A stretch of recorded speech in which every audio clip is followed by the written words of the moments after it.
कहानी की शुरुआत होती है एक पुराने छोटे से गांव शीतलपुर से। जैसा नाम वैसा ही काम। अभी कुछ ही दिन पहले तक यहाँ की सर्दियां हड्डियों को गला देने वाली थीं। लेकिन जैसे ही फागुन बीता, मौसम ने करवट बदली और देखते ही देखते सूरज ने अपना असली रूप दिखाना शुरू कर दिया। इस बार तो कुदरत ने कहर ही बरपा रखा था। मार्च का महीना अभी आधा भी नहीं बीता था कि आसमान से कोहरा नहीं बल्कि आग के गोले बरसने लगे थे।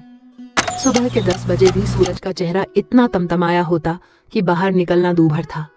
गर्म हवा के थपेड़े लू ऐसे चलते थे कि चेहरे झुलसने लगते थे। ठंड में जहां लोग धूप के लिए तरसते थे, अब उसी धूप से बचने के लिए साये की तलाश में भटक रहे थे। इसी झुलसा देने वाली गर्मी में गांव के एक कोने में एक टूटी फूटी झोपड़ी में 3 जानें रहा करती थीं। माधव, उसकी पत्नी कावेरी और उनकी 7 साल की प्यारी बेटी गुड़िया। झोपड़ी की टिन की छत दोपहर में भट्टी की तरह तपने लगती थी। माधव गरीब था, बहुत गरीब, लेकिन उसके हाथों में एक ऐसा जादू था जो बड़े बड़े रसोइयों के पास नहीं होता था। सुबह के 8 बजे बज रहे थे, लेकिन सूरज अभी से आग उगलने लगा था। झोपड़ी की टिन की छत से ओस की बूंदें नहीं बल्कि उमस की गर्मी टपक रही थी। झोपड़ी के अंदर की हवा किसी तंदूर जैसी गर्म हो चुकी थी। माधव अपने पसीने से भीगे हुए फटे अंगोछे को झटक कर खड़ा हुआ। गर्मी इतनी थी कि पंखा न होने के कारण शरीर चिपचिपा रहा था और सांस लेना भारी हो रहा था। उसने देखा कि उसकी बेटी गुड़िया गर्मी और घमौरियों की जलन से बेहाल होकर अपनी माँ कावेरी से चिपक कर सोई तो है, पर उसकी नींद कच्ची है। उनके पास हवा खाने के लिए कोई पुराना पंखा तक नहीं था, बस खजूर के पत्तों से बना एक टूटा हुआ हाथ का पंखा था, जिससे कावेरी रात भर गुड़िया को हवा करती रही थी और अब खुद थककर निढाल पड़ी थी। हे भगवान, यह कैसी परीक्षा है। मेरी फूल सी बच्ची इस तपती दोपहर और उमस में झुलस रही है, और मैं एक बाप होकर उसे एक छोटा सा बिजली का पंखा तक नहीं दे सकता। मेरे हाथों में इतना हुनर है, पूरा गांव मेरे हाथ का स्वाद चखने को तरसता है, फिर भी मेरे अपने घर में खुशियों के फांके पड़े हैं। गांव के बीचों बीच एक बहुत पुरानी और मशहूर दुकान थी, गजानन मिष्ठान भंडार। विडंबना यह थी कि गर्मी में भट्टी के सामने पसीना माधव बहाता और मुनाफा सेठ गजानन कमाता। दोपहर के 12 बज रहे थे। सूरज आग उगल रहा था।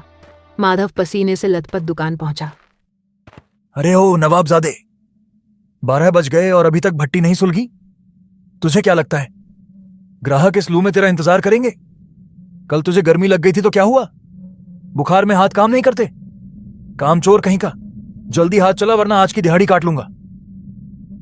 माफ कर दीजिए सेठ जी, लू बहुत तेज थी, ऊपर से बेटी की तबीयत। मैं अभी काम शुरू करता हूं, ग्राहकों के आने से पहले सब तैयार मिलेगा। माधव ने चुपचाप अपनी बेइज्जती का घूंट पी लिया। वो दहकती भट्टी के पास गया। उसने बेसन घोला, उसमें अजवाइन, हींग और अपने गुप्त मसाले डाले। जैसे ही पकौड़ियाँ उबलते तेल में गिरीं, ऐसी खुशबू उठी कि तपती सड़क पर चलते लोगों के कदम ठिठक गए। वाह भाई वाह, क्या खुशबू है। सेठ गजानन, मानना पड़ेगा तुम्हारे हाथों में जादू है। ऐसी पकौड़ी तो बड़े होटलों में भी नहीं मिलती। अरे भाई, ये सब हमारे खानदानी मसाले हैं, हम खुद खड़े होकर बनवाते हैं, तभी तो ये स्वाद आता है, वरना इन नौकरों को क्या पता स्वाद क्या होता है। ये माधव तो बस हाथ पैर चलाने के लिए है, असली हुनर तो हमारा है। पीछे खड़ा माधव पसीने में भीगा पकौड़ियाँ तल रहा था। उसकी मेहनत का श्रेय कोई और ले रहा था और वो बस अपनी मजबूरी देख रहा था। सेठ जी, सुबह से एक दाना पेट में नहीं गया है, गला भी सूख रहा है। अगर इजाजत हो तो 2 पकौड़ी और 1 गिलास ठंडा पानी पी लूं, फिर रात तक डटा रहूंगा। क्या कहा? पकौड़ी खानी है? अबे ओ भिखारी, तेरी औकात है मेरी दुकान की पकौड़ी खाने की? जानता है एक प्लेट कितने की है? अगर एक भी दाना उठाया तो पूरे दिन की दिहाड़ी काट लूंगा। चुपचाप मटके का पानी पी और काम कर। बड़ा आया लाड साहब। लेकिन सेठ जी, मैं तो यही काम करता हूं, इतना तो हक बनता है मेरा। जुबान लड़ाता है, अगर और बोला तो अभी नौकरी से निकाल दूंगा। फिर देखते रहना अपने बीवी बच्चों का मुंह। माधव का कलेजा मुंह को आ गया। उसने चुपचाप गर्म पानी पीकर अपनी भूख दबाई ली। सेठ जी, दुकान बढ़ा दी है, आज की दिहाड़ी दे दीजिए। घर में राशन और गुड़िया के लिए मिट्टी का घड़ा लेना है। दिहाड़ी? ये ले 100 रुपए। लेकिन सेठ जी, 300 रुपए तय हुए थे। आज तो लू के बावजूद बहुत बिक्री हुई है। अरे भाई चिल्ला मत, खुले पैसे नहीं हैं। और याद है दोपहर में तूने जो एक गिलास तोड़ा था, उसके पैसे कौन तेरा बाप भरेगा? जा अब, दिमाग मत चाट। माधव थका हारा घर पहुंचा। पापा, क्या आप मेरे लिए वो छोटा वाला कूलर लाए? झोपड़ी में बहुत गर्मी लगती है पापा। स्कूल की सहेली बता रही थी कि उसके घर में ठंडा पानी आता है। मुझे भी स्कूल जाना है पापा। बेटा, वो आज दुकान पर हिसाब नहीं हुआ। तू चिंता मत कर, तेरा पापा तेरे लिए दुनिया का सबसे अच्छा कूलर लाएगा। बस थोड़े दिन और। क्यों झूठ बोल रहे हैं बच्ची से? मैं जानती हूँ उस मक्खी चूस ने फिर पैसे काटे होंगे। 100 रुपए में क्या लाऊं? आटा या गुड़िया की दवा? मैं उस सेठ के जाल में फंसा हूं कावेरी। न पैसा है, न अपनी दुकान।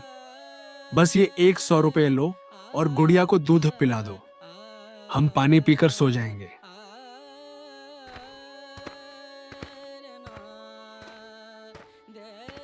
अगली सुबह एक नए संकल्प के साथ माधव दुकान पर गया। सेठ जी, राम राम। एक अर्ज थी। गुड़िया की तबीयत गर्मी से खराब हो रही है, उसे डॉक्टर को दिखाना है और घर के लिए एक छोटा पंखा लेना है। मुझे 5,000 रुपए उधार चाहिए थे। आप मेरी तनख्वाह से काट लेना। 5,000 रुपए? अपनी शक्ल देखी है आईने में? तेरी औकात है 5,000 रुपए मांगने की? चल भाग यहां से, मैं कोई बैंक नहीं हूं। माधव का चेहरा लटक गया। वो मुड़ने ही वाला था कि सेठ के शातिर दिमाग में एक चाल आई। अरे माधव, रुक रुक, तू तो बुरा मान गया।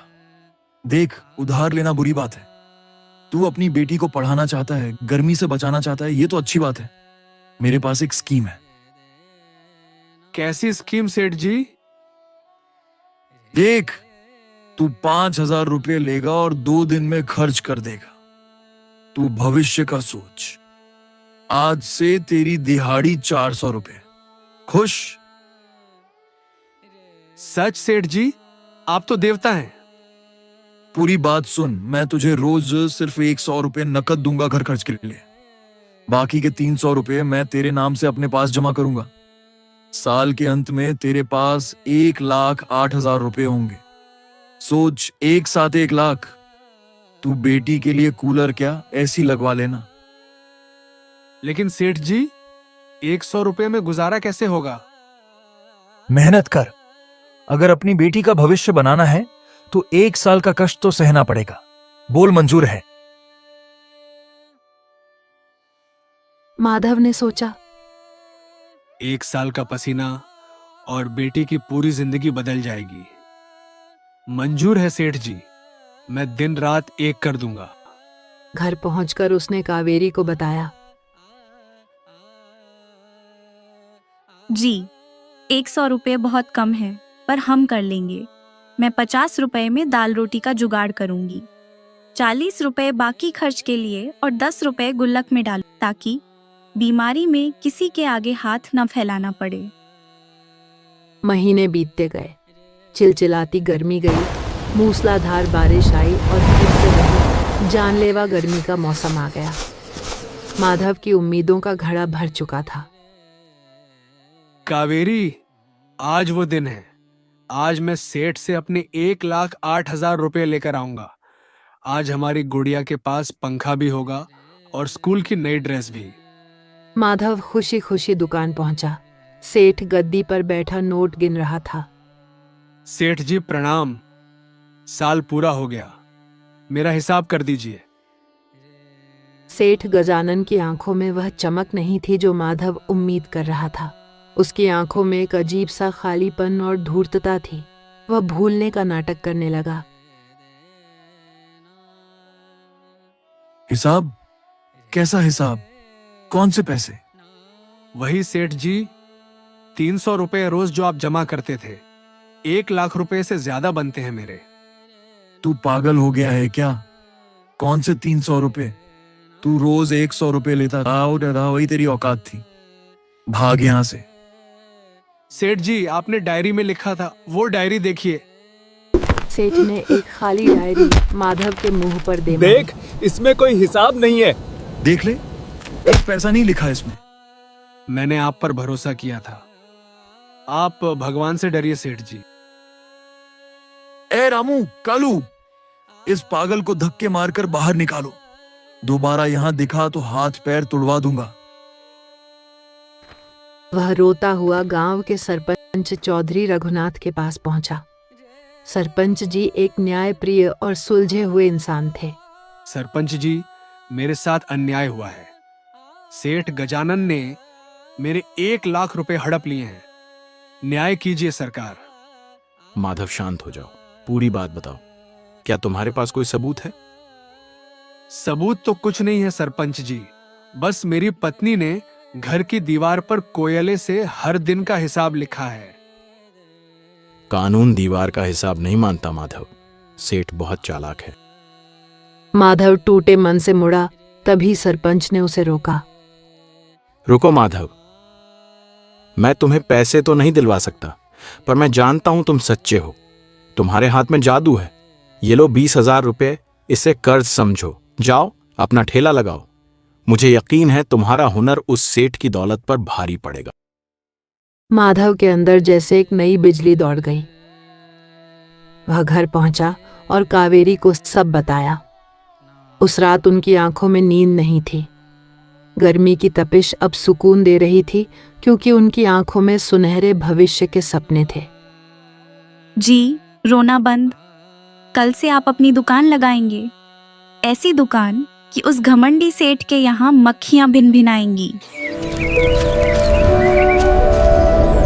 2 दिन बाद गांव के चौराहे पर एक पुराने पीपल के पेड़ की ठंडी छांव के नीचे माधव ने अपना ठेला खड़ा किया। यह जगह सेठ गजानन की दुकान के बिल्कुल करीब थी। कावेरी, आज मेरा हुनर बोलेगा। मैं वही पुराने खानदानी मसाले खुद कूट कर लाया हूं। अब तक सेठ के लिए बनाता था, आज अपनी गुड़िया के भविष्य के लिए बनाऊंगा। जैसे ही माधव ने बेसन के घोल में लिपटे आलू और प्याज कड़कड़ाती कढ़ाई में डाले, हवा में वही पुरानी जानी पहचानी खुशबू तैरने लगी। सूरज आग उगल रहा था, पर उस खुशबू ने राहगीरों के कदम रोक लिए। शुरुआत में लोग हिचकिचाए। ग्राहक एक, अरे यह तो वही नौकर माधव है। यह सेठ जैसा स्वाद कहां से लाएगा? उधर सेठ गजानन अपनी गद्दी पर बैठा ठहाके लगा रहा था। देख लो भाइयों, यह भिखारी अब सेठ का मुकाबला करेगा। 2 दिन में ठेला बंद करके मेरे पैरों में नाक रगड़ेगा। तभी गांव के एक बुजुर्ग, जो स्वाद के पारखी थे, वहां से गुजरे। खुशबू ने उन्हें खींच लिया। अरे माधव, तूने अपना काम शुरू किया। जरा एक प्लेट लगाना, देखूं तो सही कि सेठ की दुकान का स्वाद तेरे हाथों का था या उसके गल्ले का। माधव ने कांपते हाथों से गर्मा गर्म पकौड़ियां और पुदीने की ठंडी चटनी परोसी। बुजुर्ग ने एक पकौड़ी मुंह में डाली और उनकी आंखें बंद हो गईं। वाह, क्या स्वाद है। अरे ओ गांव वालों, इधर आओ। असली स्वाद तो यहाँ है। सेठ की दुकान पर तो हम वर्षों से बेवकूफ बन रहे थे। असली जादू तो इस माधव के हाथों में है। देखते ही देखते माधव के ठेले पर ऐसी भीड़ लगी जैसे कोई मेला हो। चिलचिलाती गर्मी में भी लोग लाइन लगाकर खड़े थे। ग्राहक दो, अरे भाई, सेठ की दुकान पर तो आज जली हुई पकौड़ी मिल रही है। असली माल तो यहाँ पीपल के नीचे है। शाम तक माधव का सारा सामान बिक गया। जब उसने गल्ला गिना तो उसकी आंखें फटी रह गईं। कावेरी, आज की कमाई 5,500 रुपए। सारा खर्चा निकालकर 4,000 रुपए का शुद्ध मुनाफा। जी, भगवान ने सुन ली। हम सेठ के यहाँ महीने भर में 3,000 रुपए नहीं कमा पाते थे। आज एक दिन में उससे ज्यादा कमा लिया। अगले कुछ दिनों में शहर से भी गाड़ियां रुकने लगीं। रविवार के दिन तो गल्ला 13,000 रुपए पार कर गया। उधर सेठ गजानन की दुकान वीरान हो गई। मक्खियां भिन भिना रही थीं। उसका नया कारीगर खाना खराब बना रहा था। सेठ का नौकर दौड़ता हुआ आया। सेठ जी, गजब हो गया। आज उस माधव ने 13,000 रुपए का गल्ला उठाया है। 13,000 रुपए? उस 2 कौड़ी के नौकर की इतनी औकात! मेरा खून खौल रहा है। मुझे इसे रोकना होगा वरना मैं सड़क पर आ जाऊंगा। शाम को सेठ माधव के ठेले पर पहुंचा। चेहरे पर झूठी मुस्कान और आवाज में चाशनी। माधव भाई, क्या हालचाल? देख, मुझसे गलती हो गई थी। मुझे कल सपना आया कि मैंने तेरे साथ गलत किया। मैं तो तुझे वापस बुलाने आया हूं। आज से तेरी पगार 1,000 रुपए रोज। बोल, मंजूर है? इससे पहले कि माधव बोलता, कावेरी शेरनी की तरह आगे आई। वाह सेठ जी, जब हम भूखे मर रहे थे तब आपने खाली डायरी फेंकी थी। जब मेरी बेटी गर्मी में तड़प रही थी तब आपने धक्का देकर निकाला था। अब जब हमारा वक्त बदला तो आप फिर से हमें गुलाम बनाने आ गए। चुपचाप यहाँ से चले जाइए। मेरे पति अब मालिक हैं, नौकर नहीं। सेठ का चेहरा अपमान से लाल हो गया। वह वहां से तो चला गया, पर उसके दिमाग में एक शैतानी साजिश चलने लगी। अच्छा, बहुत जुबान चलने लगी है। अभी बताता हूं, तुम्हारी दुकान ही बंद करवा दूंगा। ऐसा इल्जाम लगाऊंगा कि सीधे जेल जाओगे। अगले दिन दोपहर में जब माधव के ठेले पर भारी भीड़ थी, अचानक पुलिस की जीप रुकी। साथ में सेठ गजानन और उसके 4 गुंडे थे। सेठ गजानन: पकड़ो इसे इंस्पेक्टर साहब, यही है वो चोर। इसने मेरी तिजोरी से 2 लाख रुपए चुराए हैं। देखिए, इसी चोरी के पैसे से इसने यह ठेला और सामान खड़ा किया है। भीड़ सन्न रह गई। सेठ जी, आप क्या कह रहे हैं? मैंने तो आज तक आपकी दुकान से एक सुई नहीं उठाई। चलो माधव, थाने चलकर बात करेंगे। सेठ जी कह रहे हैं कि तुम्हारे पास अचानक इतना पैसा कहां से आया। पुलिस उसे हथकड़ी लगाने ही वाली थी कि तभी एक कड़क आवाज गूंजी। रुको इंस्पेक्टर। भीड़ चीरते हुए सरपंच चौधरी रघुनाथ वहां आए। उनके हाथ में एक स्टैम्प पेपर था। इंस्पेक्टर साहब, यह माधव चोर नहीं है। इसके ठेले का एक एक पैसा मेरा दिया हुआ कर्ज है। यह देखिए कानूनी कागज जिस पर माधव ने साइन किए हैं। यह दुकान खुलने से 2 दिन पहले का है। सेठ गजानन के पसीने छूटने लगे। और एक बात और, इस सेठ ने माधव के 1,08,000 रुपए हड़प लिए थे। तब मेरे पास सबूत नहीं था, पर आज है। सेठ का पुराना मुनीम, जिसे इसने अब भी नौकरी से निकाला, वो असली डायरी लेकर मेरे पास आया है। इसमें माधव का सारा हिसाब लिखा है। मुनीम ने वह डायरी इंस्पेक्टर को थमा दी। झूठ का पर्दाफाश हो चुका था। अच्छा, तो चोरी का झूठा इल्जाम और धोखाधड़ी।